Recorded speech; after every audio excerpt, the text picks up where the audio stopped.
Itimat Ilocanja 116 nga ektarya ti talon iti Pangasinan napadanuman. Epekto ti tikag pagsagsaganaan dagiti masaknan nga ahensya.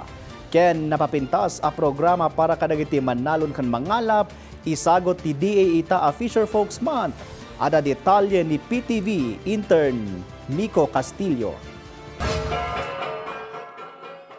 Napadanumanon tinasurok a 116,000 nga ektarya ti talon iti Ilocos Region babaen iti inisyatibo ti NIA Region 1 kas panagsagana iti epekto ti El Nino tapno masigurado ti umdas a supply ti danom iti talon dagiti mannalon. Sigon iti NIA Region 1, karaman kadagiti addang nga inaramid da ti desilting kadagiti Damken Canal rotational water delivery ken panangipatungpal iti alternate wetting and drying para itinasaysayaat a panagpadanom. Maisaksakad pa iti crop diversification, panagusar ti solar pumps ken stricto a water management bayat ti agtultuloy a panagbaliw ti klima ang mangituntunda iti panagbabati level ti danom kadagiti waig iti rehiyon.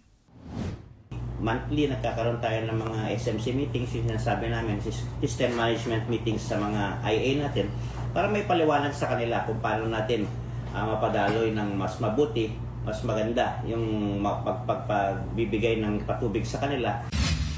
Tapno mapapigsa ti kooperasyon ti lokal a gobyerno ken serbisyo publiko iti Dagupan City ken San Juan City, Manila nagpirma dagiti opisyal iti Sister Cities Memorandum of Agreement.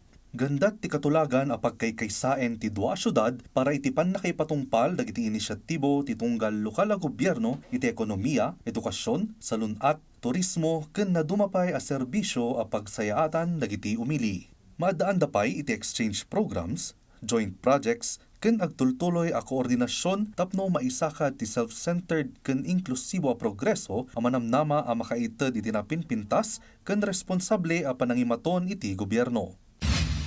Kagiddan ti pannakarambak ti Farmers Fisher Folks Month iti Region 1, inilatag ti Department of Agriculture tinapalaw a programa para kadagiti mannalon ken mangalap babaan ti pannakaipaay ti baro a makinarya. Mapasaya ti produksyon, mapatibker ti pagbiyagan ken maisaka ti sustainable agriculture ken panagkalap iti rehiyon. Agtultuloy pay ang mapapigsa ti information campaign iti komunidad tapno maiyasideg dagiti serbisyo ti gobyerno.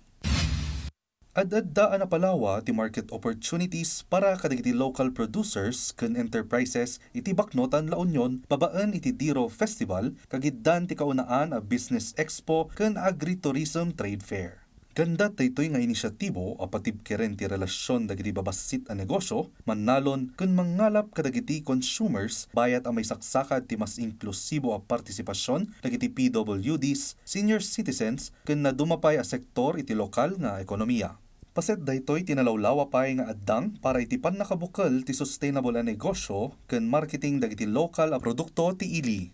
Mikko Castillo para iti Pambansang TV, iti Baro a Pilipinas.